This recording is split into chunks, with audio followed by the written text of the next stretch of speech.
নিয়ন্ত্রণ পদ্ধতি অবলম্বন করা জায়েজ শর্ত সাপেক্ষে। প্রথম শর্ত হলো জন্ম নিয়ন্ত্রণের উদ্দেশ্য হতে হবে গ্রহণযোগ্য। সেটা কি? হয়তো কোনো কারণে ভদ্র মহিলার একটা বাচ্চা আছে, এখন আরেকটা বাচ্চা উপর্যুপরি হয়ে গেলে দুটা বাচ্চা মানুষ তিনি করতে পারবেন না, এরকম কোনো জায়গায় আছেন একাকী স্বামী স্ত্রী, কথার কথা। অথবা একটা বাচ্চা আছে, এখন এই মুহূর্তে আরেক বাচ্চা হলে এটাকে ধরার মতো রাখার মতো লোক নাই, হেল্প করার মতো লোক নাই, কষ্ট থাকবে, শহরে বসবাস করে, কথার কথা। অথবা এই মুহূর্তে বাচ্চা হলে বাচ্চার মার জীবন হুমকির মধ্যে পড়তে পারে, তিনি অসুস্থ, অসহনীয় কষ্ট হয়, অনেক মহিলারা আছে, তাহলে সেক্ষেত্রে গ্যাপ দেওয়ার প্রয়োজন হলো। তাহলে এই সমস্ত উদ্দেশ্যে জন্ম নিয়ন্ত্রণ করা জায়েজ আছে। কিন্তু আমাদের সমাজে বেশিরভাগ মানুষ জন্ম নিয়ন্ত্রণ করে উদ্দেশ্য হলো যে আমার ইনকাম কম, রুজি রোজগার কম, বেতন কম, তো এখন জন্ম নিয়ন্ত্রণ না করলে পোলাপান আরেকটা হলে খাবেটা কি, খাওয়াবোটা কি, এই উদ্দেশ্যে যদি জন্ম নিয়ন্ত্রণ করে, এই চিন্তা থেকে যদি জন্ম নিয়ন্ত্রণ করে, সেটা হারাম বা নাজায়েজ হওয়ার ব্যাপারে কারোর কোনো দ্বিমত নাই। কেন? কারণ সেটার মানে হলো আপনি আল্লাহকে রাজ্জাক হিসাবে বিশ্বাস করতেছেন না। আল্লাহ বলছেন ওয়ামা মিন দাব্বাতিন ফিল আরদি ইল্লা আলাল্লাহি, আল্লাহর জমিনে যত প্রাণী আছে সবার রিজিকের দায়িত্ব কে নিয়েছেন?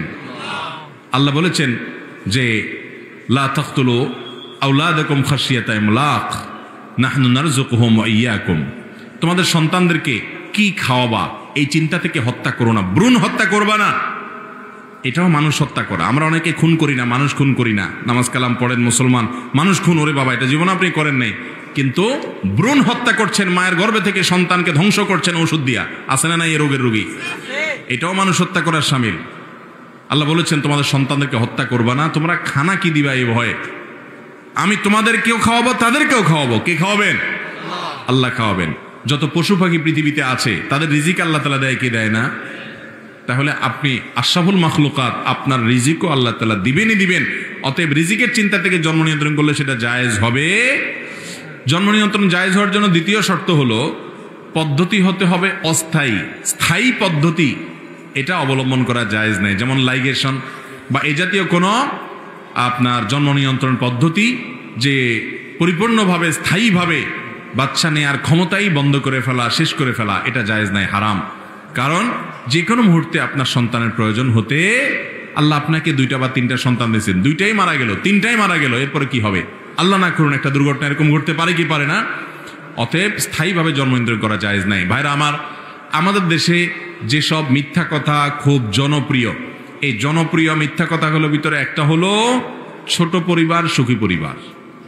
ছোট পরিবার সুখী পরিবার, ছোট পরিবার নাকি সুখী পরিবার হয়?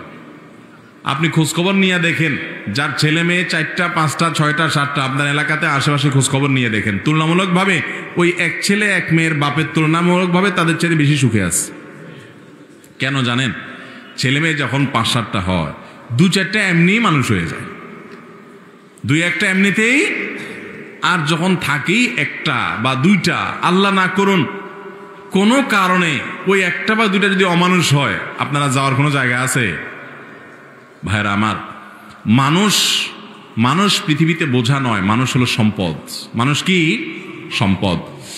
গত বোধহয় 2-3 সপ্তাহ আগে বাংলাদেশের প্রথম সারির একটা টেলিভিশন চ্যানেলের নিউজ দেখলাম যে ইতালির গভর্নমেন্ট সেখানে সন্তান জন্মের হার বাড়ানোর জন্য যত রকমের প্রণোদনা আছে, যত রকমের উপহার দেওয়া আছে, ভাতা দেওয়া আছে, টাকা পয়সা দেওয়া, সব চালু করেও জন্মের হার বাড়াতে পারছে না, মানুষ জন্ম হচ্ছে না সেভাবে। এবং প্রেডিকশন বলছে যে একটা সময় এটা ভয়াবহ আকার ধারণ করবে। মানুষের অভাব, অলরেডি মানুষ নাই, বাহিরের মানুষ দিয়ে চলছে। পৃথিবীর অনেক দেশ এই সমস্যা সাফার করছে। স্বয়ং চায়নার মতো মানুষ, যে সেখানে এত কোটি কোটি মানুষ, বিলিয়ন বিলিয়ন মানুষ সেখানে, এরপরও তাদের এখন মানুষের সংখ্যার সংকট দেখা দিয়েছে এবং জন্মের হার বাড়াতে পারছেন না গভর্নমেন্টগুলো। পশ্চিমা দুনিয়া অনেক দেশে বাচ্চা যদি হয়, বাচ্চা হলে বাচ্চাকে বাচ্চার মাকে, বাচ্চার বাপকে ভাতা, টাকা পয়সা, এটা সেটা প্রণোদনা দিতে দিতে গভর্নমেন্ট অস্থির হয়ে যায় যেন বাচ্চা হয় মানুষের, কিন্তু বাচ্চা হয় না। কেন? একবার মানুষের মধ্যে বাচ্চা না হওয়ার প্রবণতা যদি তৈরি হয়ে যায়, আবার এই প্রবণতা দূর করে বাচ্চা হওয়ার প্রবণতা বা মানব সম্পদ বৃদ্ধির যে প্রয়োজনীয়তা সেই জায়গায় আর মানুষকে আনা সহজ হয় না। ওই যে পশ্চিমা দুনিয়াতে মিউচুয়াল আন্ডারস্ট্যান্ডিং এর মাধ্যমে একে অন্যের চাহিদা পূরণ করতে পারতেছে, যৌন চাহিদা পূরণ করতে পারতেছে, দরকার কি আর সন্তানের সমস্ত ঝামেলা? বিয়ে শাদিও নাই, সংসারেরও বালাই নাই, সন্তান হওয়ারও বালাই নাই। এখন মানুষের সংকট দেখা দিয়েছে। এই জন্য ইসলাম জেনাকে এত ভয়াবহ শাস্তি হিসাবে, অপরাধ হিসাবে ঠিক করেছে। শাস্তি সবচেয়ে কঠিন, কারণ এটার কারণে মানব সভ্যতা বিলুপ্ত হয়ে যাবে।